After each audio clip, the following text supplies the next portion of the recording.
Assalamualaikum Bapak Ibu Pasis semuanya dimanapun berada. Bagaimana kabar Bapak Ibu Pasis? Semoga semuanya sehat-sehat ya. Salam sejahtera buat kita semua. Selamat berjumpa kembali kita di Budaya Keselamatan, Keamanan, dan Pelayanan. Nah, untuk kali ini kita memasuki pertemuan yang ke-9 ya Bapak Ibu. Di pertemuan yang ke-9 ini kita akan membahas tentang dokumen muatan ya, tentang dokumen muatan. Nah, ini kita lihat dulu yaitu hukum charter. Nah, dalam dokumen charter umum ada dokumen seperti General Charter Condition, ya, di mana ini untuk perjanjian tunggal, sementara untuk yang Baltim ini untuk charter waktu. Nah, ada surat jaminan, ya, ada surat jaminan di mana ini diterbitkan oleh pengapal, ya, apabila eh, barang ini mau diambil, tapi konsumen aslinya itu belum diterima. Nah, ini jaminan ini menggunakan jaminan bank ya. Ya, jaminan ini menggunakan jaminan bank, contohnya ada invoice ya, ada certificate of loading dan lain sebagainya. Berikutnya kita lihat keterkaitan ya dengan charter. Apabila konsumen ini diterbitkan oleh kapal yang terkait dengan perjanjian charter, pasti di sini kemungkinan besar ada perbedaan antara syarat-syarat konsumen dan syarat-syarat CP-nya. Sehingga di sini menimbulkan keraguan. Nah, untuk mengatasi keraguan tadi, ada beberapa hal yang bisa dilakukan ya. Untuk mengatasi kerugian tadi, ada beberapa hal yang bisa dilakukan. Yang pertama, ya, apabila konsumen ini dipegang pengapal yang juga menjadi pencharter. Apabila konsumennya ini dipegang pengapal di mana ia juga menjadi pencharter. Ya. Dokumen ini berkedudukan sebagai bukti penerimaan saja. Ya. Konsumennya ini hanya berkedudukan sebagai penerimaannya saja, bukan sebuah dokumen perjanjian. Ya, bukan sebuah dokumen perjanjian. Tapi apabila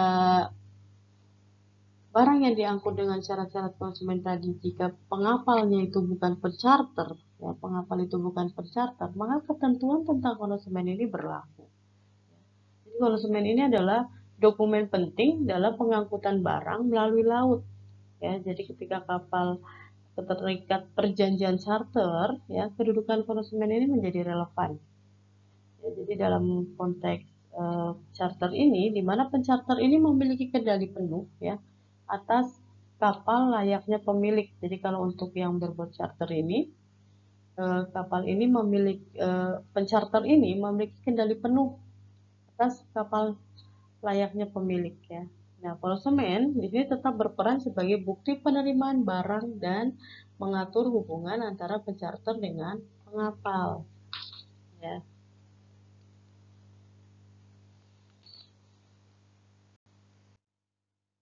Di sini ada konsumen dan syarat-syarat perjanjian angkutan laut. Ya, konsumen dan syarat-syarat perjanjian angkutan laut. Konsumen yang diterbitkan oleh kapal yang terikat perjanjian charter waktu, kedudukannya di sini ya, kedudukannya yang pertama untuk bareboat charternya ya. Konsumen yang diterbitkan oleh kapal memiliki kedudukan yang spesifik. Ya, memiliki kedudukan yang spesifik. Jadi konsumen dalam bareboat charter ini selalu ada di antara pencharter dan pengapal.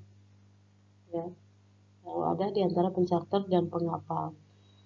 Jadi dalam bareboat charter ini adalah jenis perjanjian sewa kapal di mana penyewa atau pencharter ini memiliki kendali penuh.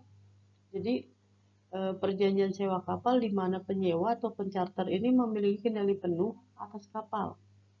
Termasuk juga tanggung jawab untuk mengelola dan mengoperasikan kapal. Serta dalam bareboat charter ini untuk penyediaan awak kapal dan juga bahan bakar juga. Ya, jadi dalam konteks ini pemilik kapal hanya menyediakan kapal tanpa awak kapal atau tanpa perlengkapan lainnya. Gitu. Nah, berikutnya yang time charter. Nah, yang untuk time charter Ini adalah jenis perjanjian sewa kapal yang melibatkan pemilik kapal dan penyewa, ya, antara penyewa kapal dan pemilik kapal, antara penyewa kapal dan pemilik kapal, ya. Dalam perjanjian ini, penyewa ini membayar uang tambang kepada pemilik kapal, dan juga berhak mengeluarkan syarat, eh, mengeluarkan serta menandatangani konsumen dengan namanya sendiri. Nah, perjanjian ini terjadi antara penyewa dengan pengapal. Nah, di sini untuk syarat-syarat perjanjian angkutan laut, yang pertama ada syarat Pespiana, ya. Di sini membenarkan pembongkaran muatan untuk pelabuhan yang dilanda pemogokan di setiap pelabuhan yang aman atau tanpa halangan. Ya.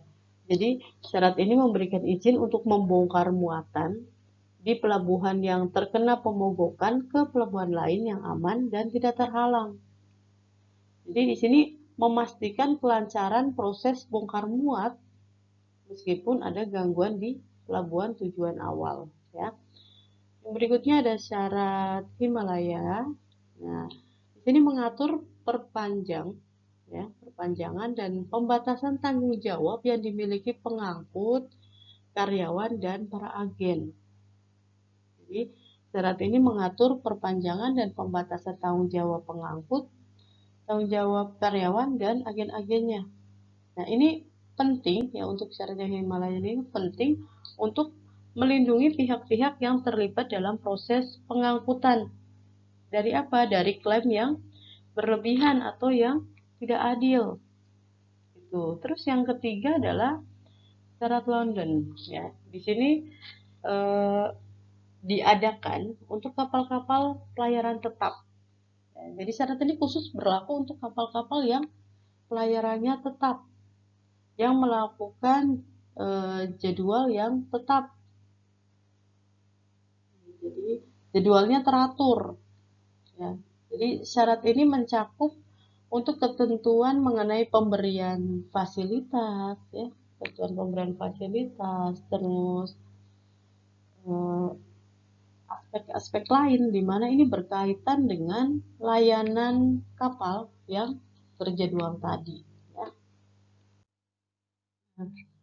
Menurut pasal 505 KUHD, ya, menurut pasal 505 KUHD konsumen ini, ya, nakoda ini berhak menerbitkan konsumen kecuali jika ada orang lain yang ditugaskan untuk menerbitkannya. Jadi sebelum ditandatangani, ya, ada hal-hal yang perlu diperhatikan sebelum ditandatangani. Yang pertama apa? Bentuk yang sesuai. Jadi sebelum ditandatangani kita lihat dulu bentuknya sesuai tidak. Bentuk konsumen ini harus sesuai dengan yang ditetapkan oleh pemilik kapal dalam perjanjian charter. Terus yang kedua, tanggal pengapalannya. Jadi tanggal yang tertera, ya, tanggal yang tertera pada konsumen harus sesuai dengan waktu pengapalan barang. Terus hal yang perlu diperhatikan ketiga adalah resimualim. Jadi harus ada resimualim, ya, yang menunjukkan bahwa barang ini telah berada di kapal dan dalam keadaan baik, ya, dalam keadaan baik saat diserahkan. Terus yang keempat, syarat tambahan. Ya, syarat tambahan. Jadi ada syarat-syarat tambahan yang diperlukan dan sah harus dimasukkan ke dalam konsumen. Terus yang kelima ada uang tambang.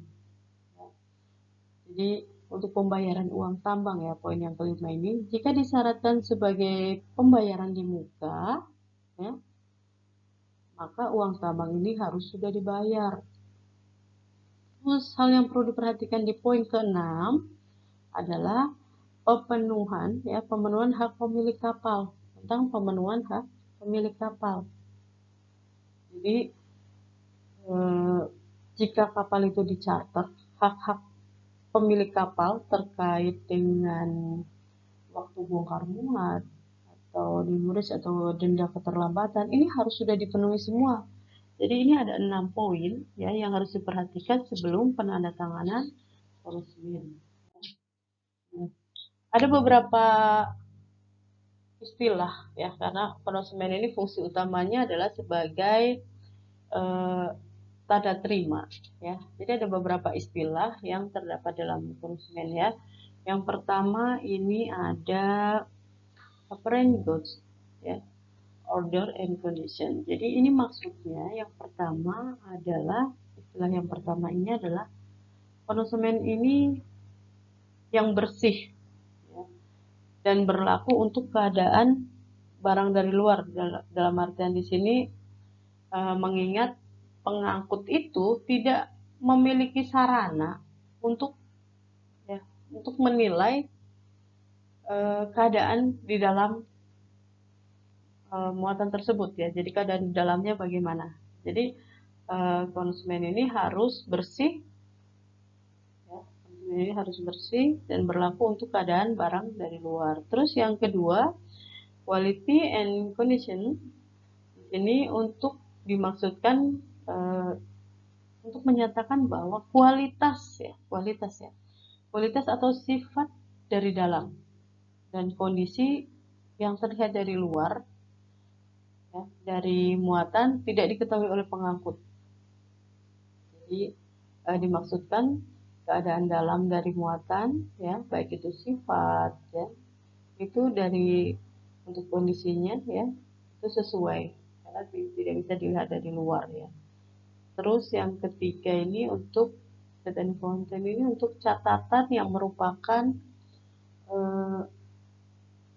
pengulangan keterangan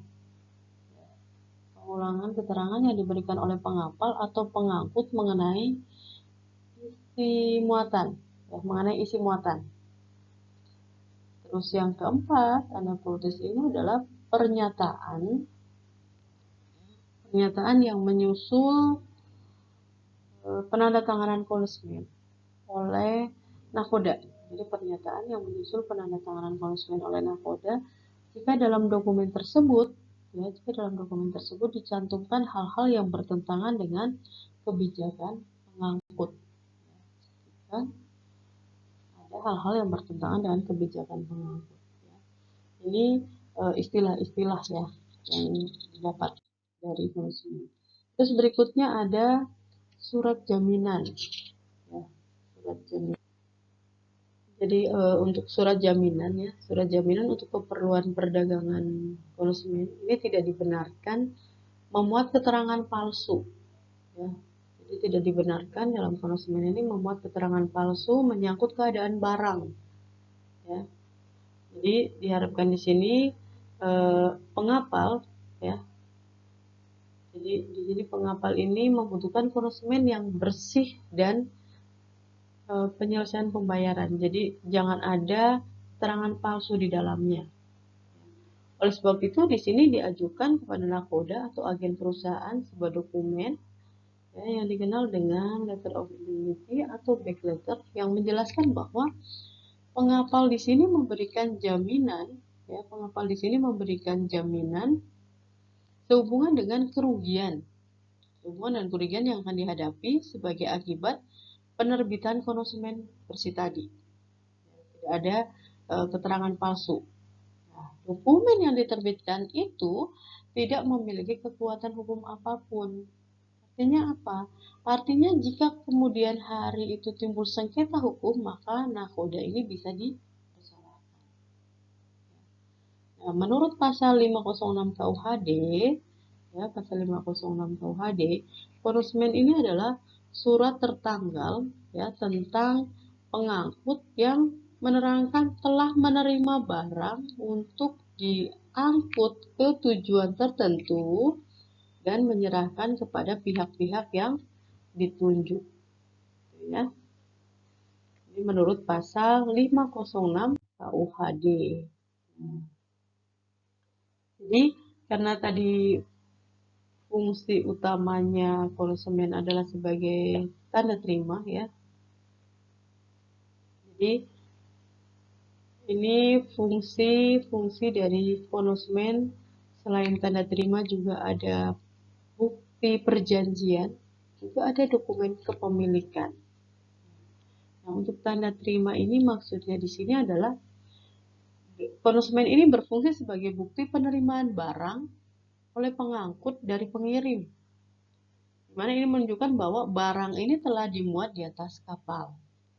Nah, terus kalau fungsi sebagai bukti perjanjian itu apa? Sebagai bukti perjanjian ini adalah konsumen ini menjadi kontrak antara pengangkut dan pengirim barang, di mana ini mengatur hak, ya, mengatur kewajiban kedua belah pihak. Jadi mengatur hak dan kewajiban dari kedua belah pihak terkait dengan pengangkutan barang. Terus yang ketiga adalah fungsi yang ketiga adalah dokumen kepemilikan. Ya.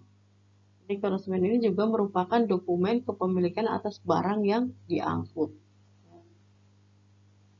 Nah, pemegang konsumen ini berhak menuntut penyerahan barang di pelabuhan tujuan. Ya. Terus ada fungsi tambahan. Fungsi tambahan dari konsumen ini, ya. Jadi fungsi tambahannya sebagai sarana negosiasi, ya, sebagai sarana negosiasi. Hal ini berarti konsumen ini dapat diperjualbelikan atau dialihkan kepemilikannya kepada pihak lain, sehingga memungkinkan barang yang diangkut ini menjadi objek transaksi dalam perjalanan. Ya, itu fungsi dari konsumen. Ya, fungsi dari konsumen. Nah, jenis konsumen berdasarkan pasal 506 KUHD adalah konsumen atas nama atau atas petunjuk dan kepada pembawa. Konsumen ini diterbitkan, ya, konsumen ini diterbitkan oleh pengangkut atas permintaan pengapal. Ya. Jadi konsumen ini diterbitkan oleh pengangkut atas permintaan pengapal yang menyerahkan resi mualim tadi, karena syaratnya tadi yang harus diperhatikan juga salah satunya adalah resi mualim, ya. Nah, jadi konsumen diterbitkan oleh pengangkut atas permintaan pengapal yang menyerahkan resi mualim.